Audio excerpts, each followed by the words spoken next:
Bien, donc il est question de résolution de problèmes et représentation sémiotique. Dans le programme, il est marqué résolution de problèmes et représentation. Le mot sémiotique a été oublié, mais le mot sémiotique est important puisqu'il renvoie à la notion de signe. Le mot représentation interroge aussi. Qu'est-ce que représenter? Alors, nous allons parler de tout ça pendant cette communication qui suivra les points que je vous laisse libres.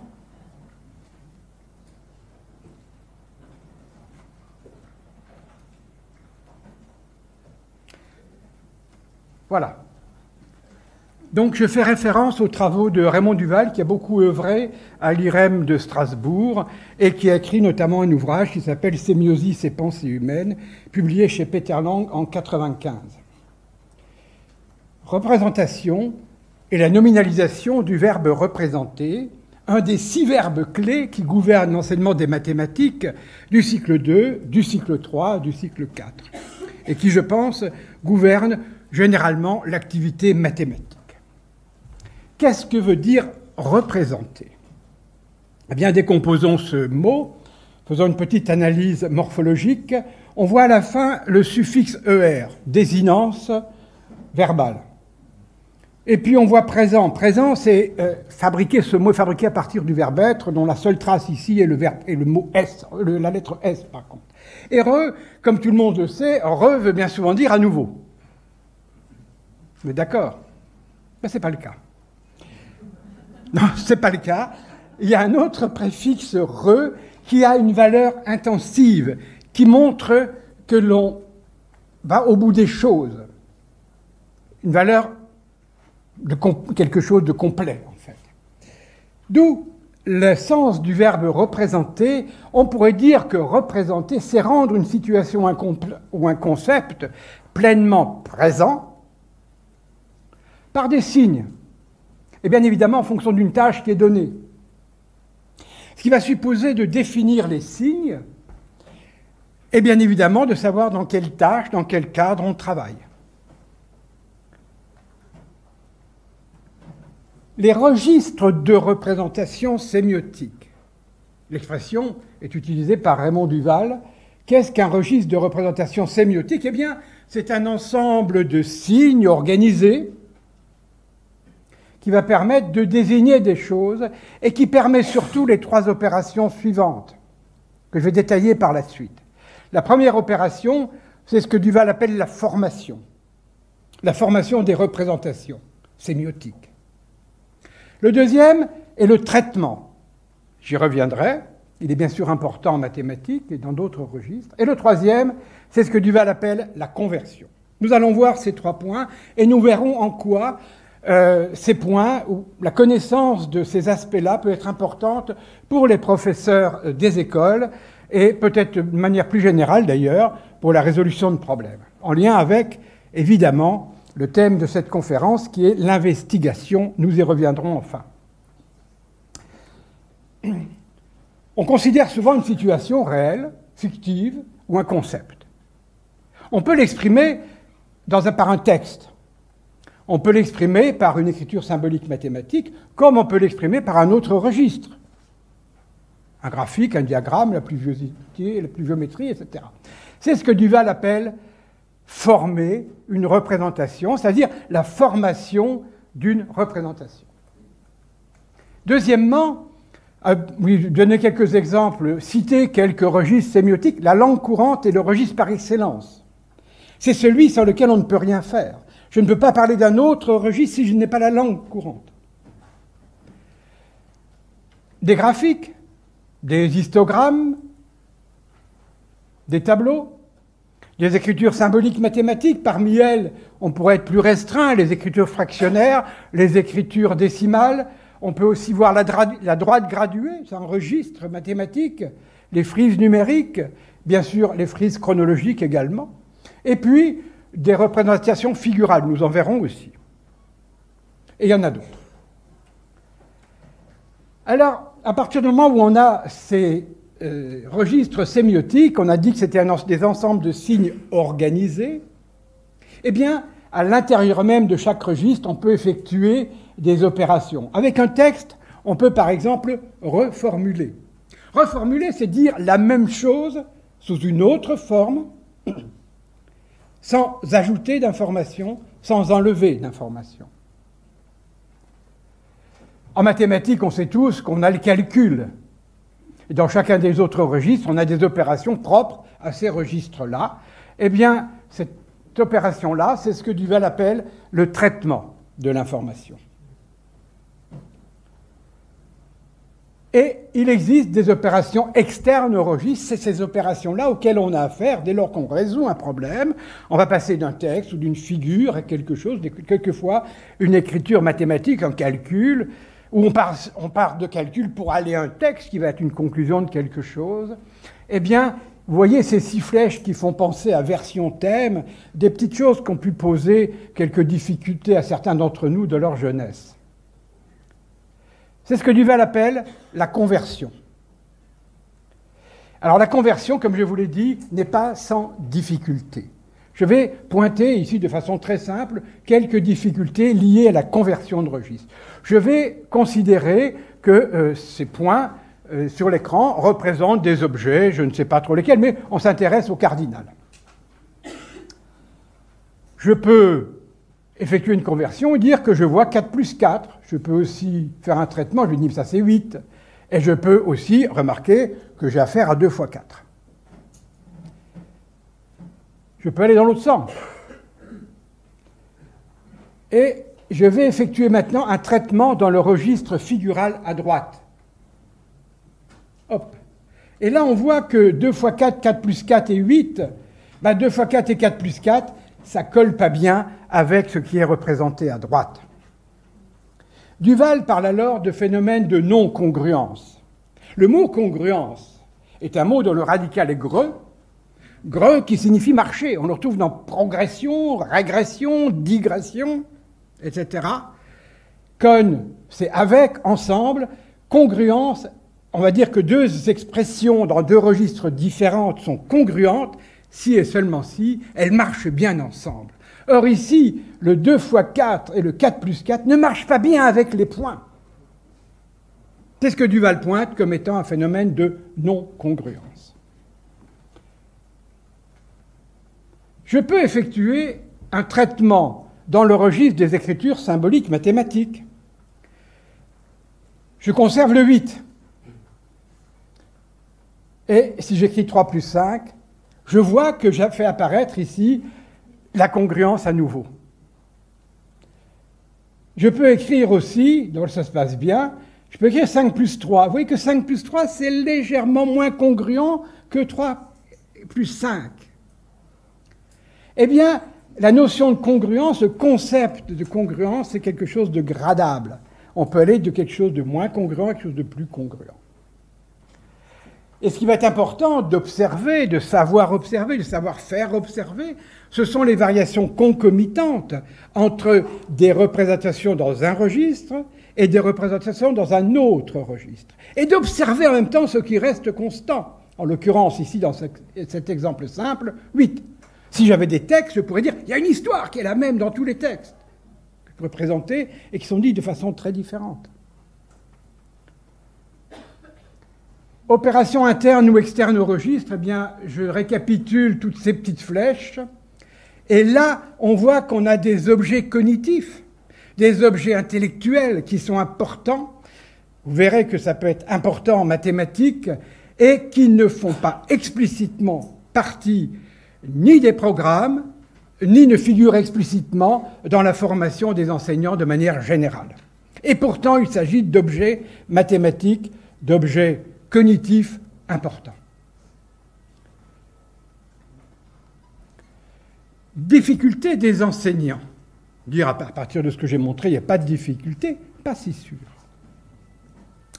Voici un problème, vous en avez un pour 2 sur les chaises. Je pense que certains ont déjà résolu le problème. J'ai déjà entendu des solutions, 475 m'a-t-on dit, bon ben voilà. Alors, vous voyez ce entre parenthèses, se représenter une situation n'est pas du tout la même chose que représenter une situation. Se représenter, c'est se forger des images dans la tête et d'imaginer un bonhomme qui va faire ses courses, etc. Voilà. Là, je me représente une situation. mais il va s'agir après de représenter une situation. Quelques productions. Vous voyez ici, ma phrase-réponse, eh bien, pas de résultat. Je suis perdu, il y a trop d'informations. L'énoncé est mal écrit, manque de précision, termes inadéquats. Et pourtant, c'est Gérard Vergniaud qui a écrit l'énoncé. Et c'est écrit sur la feuille. Ma phrase-réponse, Pierre a dépensé 475 francs, comme j'ai entendu tout à l'heure, pour ses achats, et mon ressenti devant cet énoncé, bon, c'est tordu. Ok, peut-être. Et puis ici, 475 francs, facile. C'est facile, il n'y a qu'à lire l'énoncé. Comme si la lecture d'un énoncé de problème était une chose facile. Puis après, autre production, toujours 475 francs, avec une mise en garde. C'est un peu illisible, mais vous voyez qu'il y a un gribouillis là. En dessous du gribouillis, il y a une soustraction. Et barré. La mise en garde nous dit, attention, certains élèves, à cause du signe moins qui apparaît là-bas du mot moins, vont faire une soustraction et vont afficher 404. Ça ne manque pas d'arriver. Voilà 404. Difficulté par rapport à la formulation de la question. Je vous rappelle la formulation de la question. Combien Pierre a-t-il dépensé pour ses achats ? Il y a des tentatives de résolution par une algébrisation. Bon, ça ne débouche jamais. Tous ceux qui ont essayé de prendre des X et des Y n'y sont pas arrivés. Alors, il y a aussi des gens qui me disent, mais je ne sais pas combien il avait le lundi matin, donc je ne peux pas résoudre le problème. Comme si la résolution d'un problème, l'écriture d'une solution d'un problème devait suivre l'ordre de l'énoncé du problème. Ou l'ordre chronologique. Et voici quelqu'un qui tente une sorte de frise chronologique. Et qui conclut, je ne sais pas parce que je n'ai pas l'état initial. Bon, il y a quand même des gens qui font juste, bien sûr, heureusement. Donc j'ai donné ce problème à plus de 2000 professeurs de cycle 3, conseillers pédagogiques, IEN, CPC. Sur l'ensemble de ces enseignants, il y a moins de 6% de réussite. Et pourtant, ce sont des enseignants qui ont de la bouteille. Moins de 6% de réussite, ce qui est quand même assez surprenant. Puisque les mathématiques sous-jacentes ne sont que celles du cycle 2. Ben oui. Quelle difficulté?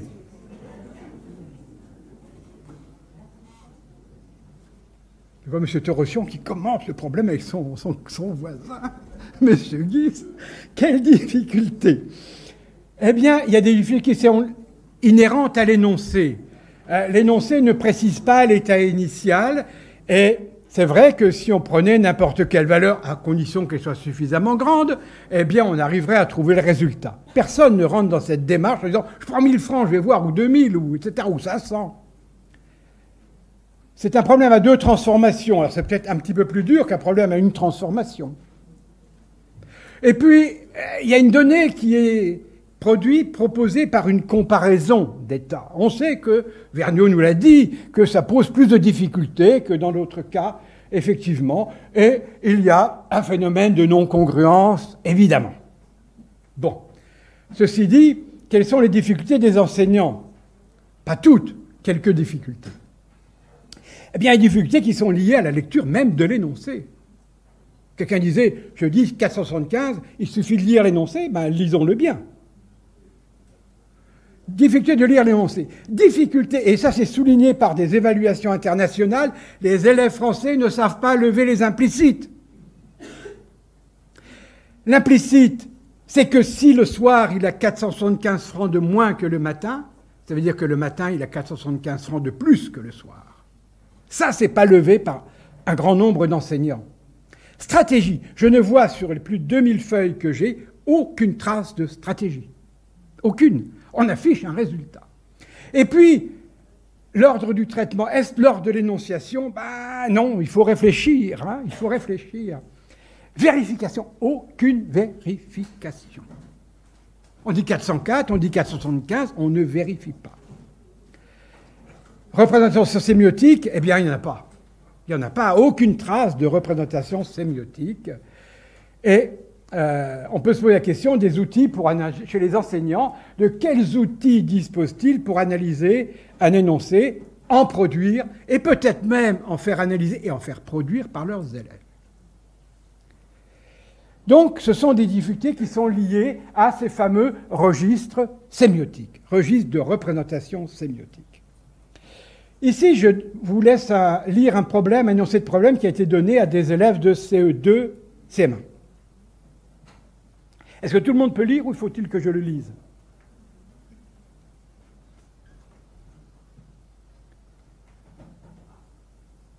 Alors, cet énoncé de problème est non congruent, comme chacun peut le voir. Et voici comment un élève traite l'affaire. Il y a 12 degrés, il y a 2 moins, et la température baisse, donc 12 moins 5, ça fait 7 à peu près, et là il ne s'est pas trompé. Et il faisait 7 degrés le lundi soir. On va regarder un petit peu quelques résultats simplement indicatifs. Ça n'a aucune valeur statistique, ce que je vais donner là, mais on a proposé l'exercice à une quinzaine d'écoles, Bretagne, Normandie, Centre, PACA, environ 200 élèves par niveau. Je ne regarde que des résultats qui sont dans les plus grandes classes. 47%, 49%, avec un petit bond en CM2 qui fait monter la réussite à 65%, qui est quand même très loin, très très loin d'être satisfaisante. En CM2, on peut penser que tous les élèves devraient pouvoir réussir ce type de problème. Il y a là une vraie difficulté, un vrai problème, et c'est vrai que les évaluations nationales, c'est le point de ce genre de phénomène. On peut se dire, mais qu'est-ce qui se passe? Alors, le ministère nous propose des outils pour résoudre ces problèmes. Outil proposé dans un BO, on voit cet outil-là qui est proposé pour résoudre des problèmes à transformation, outil qui est calqué sur celui qui relève des relations partie-tout. Et en fait, on a là quelque chose qui tient encore un grand compte de l'expression de la langue. On sait que les élèves ont des difficultés par rapport à la langue, par rapport à l'expression de l'antériorité en langue. Cet outil ne supprime pas ce point-là. Essayons de résoudre ce problème des températures avec cet outil. Je suis un élève lambda, je me dis je vais faire pareil que ce qu'il y a en haut. Je dessine, je mets des points. Je me dis une accolade, une autre, et puis en dessous, je mets le plus grand des nombres que je connais. Puis à côté, je vais mettre le 5, vraisemblablement, et puis je vais en déduire le 7. Celui qui le fait juste, il a déjà résolu le problème avant de faire ce graphique. Eh bien, ce graphique nous interroge. Est-ce une aide à la résolution de problèmes? Est-ce que cette représentation-là permet l'investigation? Pas certain. Il manque quelque chose d'important, la variable temps. Alors, on va regarder un petit peu le lien entre représentation sémiotique et résolution de problèmes. Et on va passer par un graphique, on va prendre un registre tiers, une écriture tiers. On peut faire référence à Jacques Goudy pour ce genre d'écrit intermédiaire. Graphique pour aller ensuite vers les écritures symboliques mathématiques. Quel graphique? Alors, me rendant compte de ces difficultés, j'ai fabriqué ce graphique-là, cet outil graphique qui est là.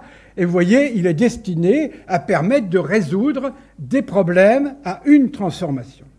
La colonne de gauche, là-dedans, je vais marquer un état initial. C'est un état, il y a des degrés, là, si vous voulez, des graduations. La colonne de droite, c'est l'état final. Et entre les deux, je mettrai en français ce qui se passe. J'ai été inspiré pour faire ça par un ouvrage russe en 92, où il y avait des petits rideaux au milieu et ils cachaient la transformation, ils ne la disaient pas. Et par les travaux aussi de Reginedam et de Duval. Alors on va regarder ici comment est-ce qu'on peut résoudre ce problème des températures. Vous vous souvenez d'énoncer un petit peu le problème il faisait voilà.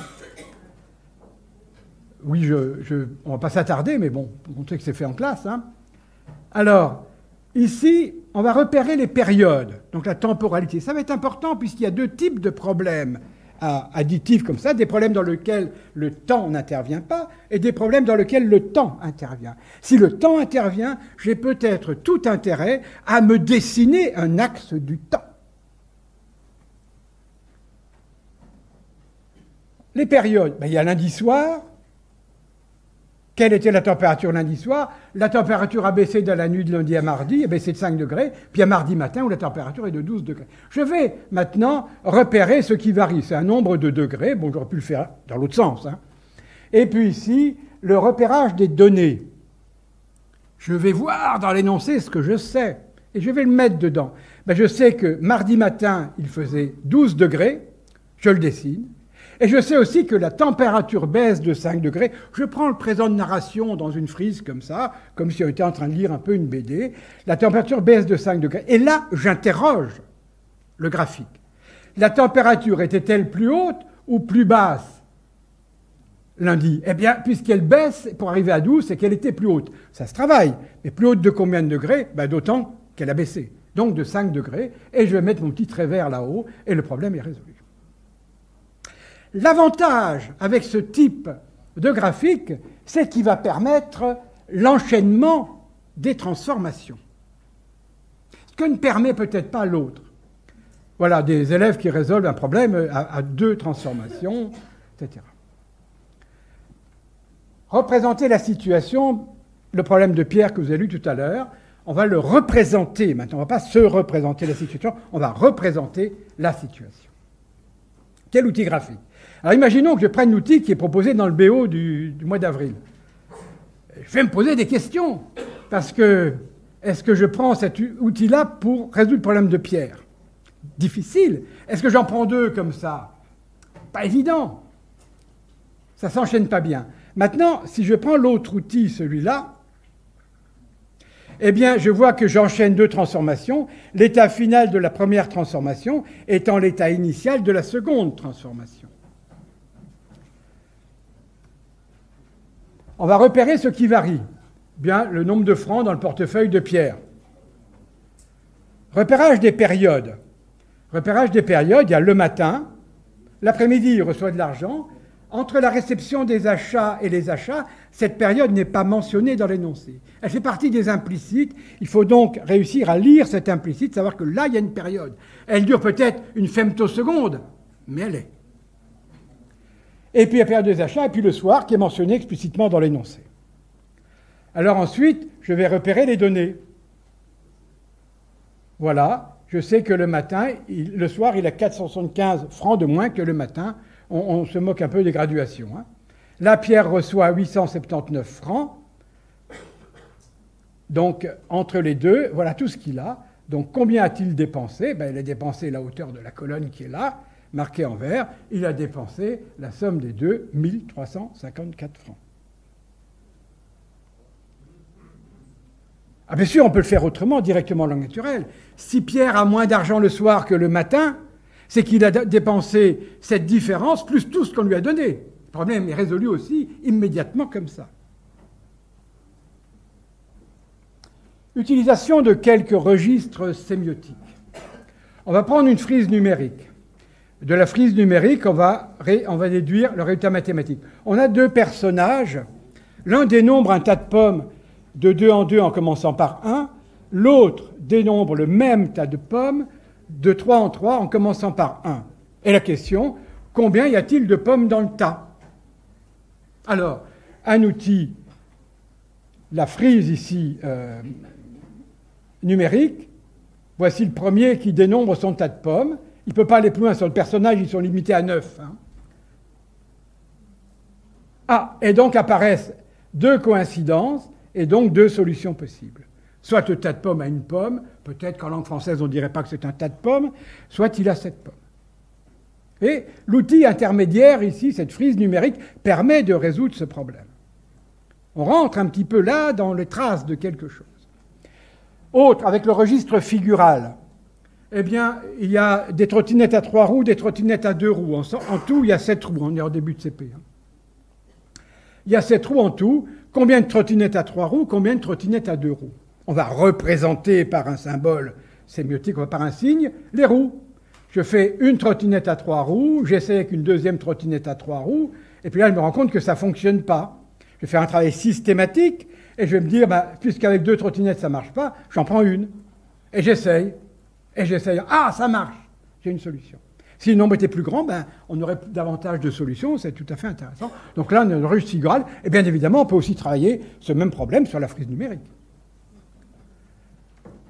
Voilà, donc ici, il y a quelque chose, registre figural, et puis quelque chose qui est important aussi, qui relève d'un travail par exhaustivité. Comment je fais pour balayer tous les cas? Je commence par les plus gros, j'en mets le plus possible, puis j'en enlève un, etc. Opération interne au registre. On va regarder ce qui peut se passer en langue au niveau de la reformulation. La langue naturelle est un registre, le registre par excellence, celui dans lequel on donne bien souvent la majorité des problèmes mathématiques. On peut les donner sans texte, hein, mais bon. Alors, reformuler pour réussir, peut-être.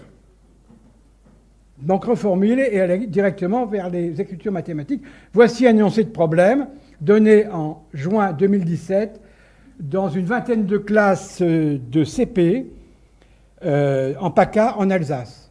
Là-dedans, il y a une grande majorité de REP+. Je vous laisse prendre connaissance de l'énoncé.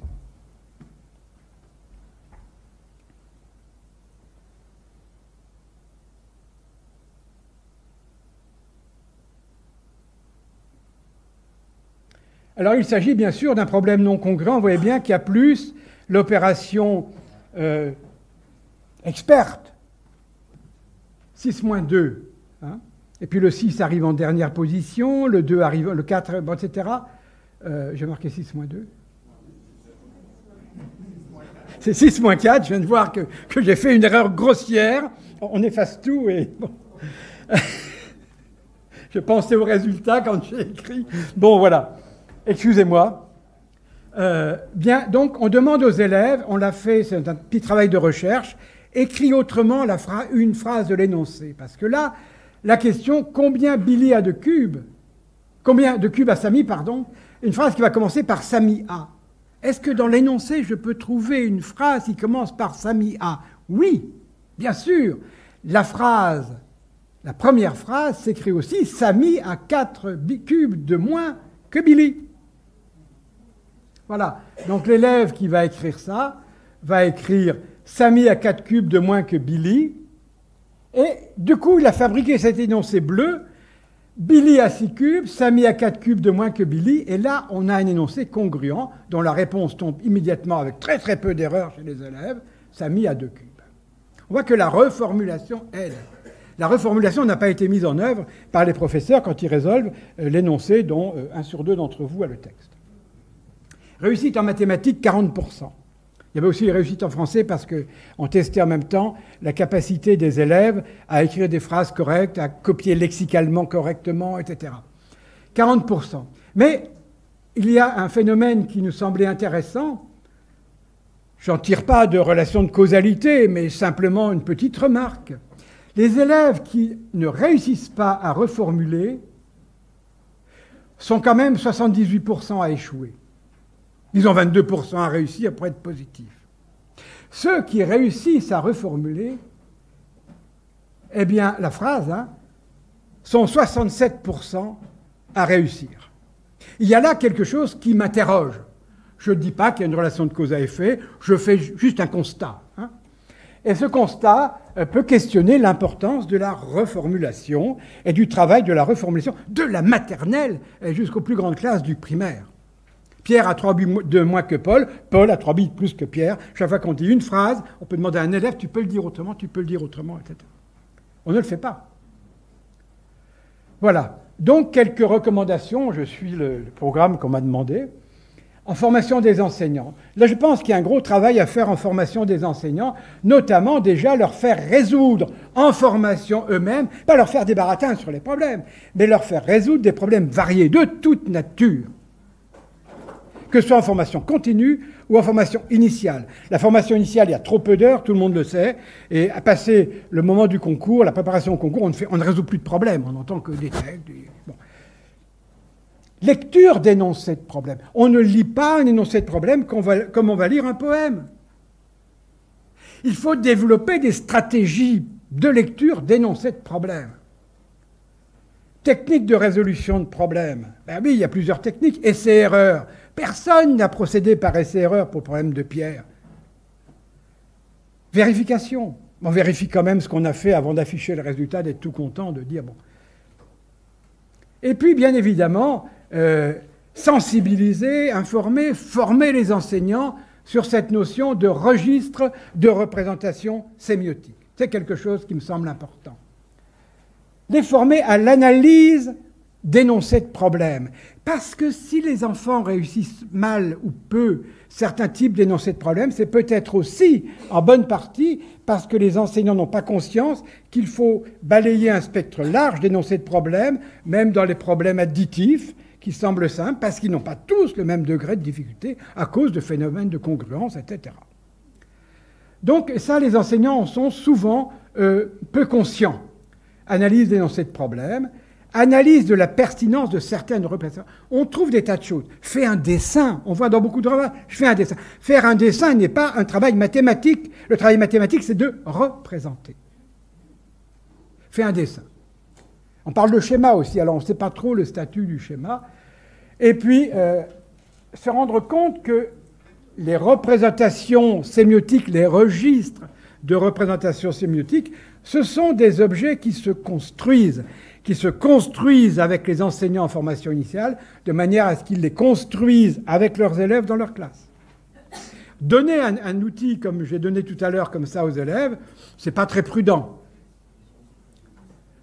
Une brève synthèse, eh bien, on remarque, là, on l'a compris, difficulté des enseignants à résoudre des problèmes qu'on pourrait appeler simples parce qu'ils ne font appel qu'à des mathématiques basiques, addition, soustraction, avec des nombres relativement petits. Et ça interroge les fondamentaux. Parce que tous ces enseignants ont une fluence exceptionnelle par rapport à leurs élèves en lecture. Il n'y a pas de problème. Ils savent lire. Dans le sens, je mets des sons sur des lettres, sur des choses écrites. Ils savent lire. Vite. Ils ne se trompent pas. Ça pose aussi la question de dire le calcul était fondamental. Certes, s'ils ne savent pas calculer, ils ne trouveront jamais. Mais ces deux points qui semblent être des points forts, ils sont certes forts, mais ils ne suffisent pas. Et loin de là. Et il faut donc apprendre à lire et comprendre en mathématiques. Ce n'est pas la même activité de lecture que quand je lis un roman, quand je lis un poème, quand je lis le journal ou autre chose. Lire et comprendre en maths, c'est trouver des traces de quelque chose, c'est relever des indices pour réussir une tâche ou pour comprendre une tâche. Bien évidemment, travailler sur le concept de représentation, puisque ce verbe représenter est à dessein dans les programmes, en en-tête de programme, et qu'il est fondamental.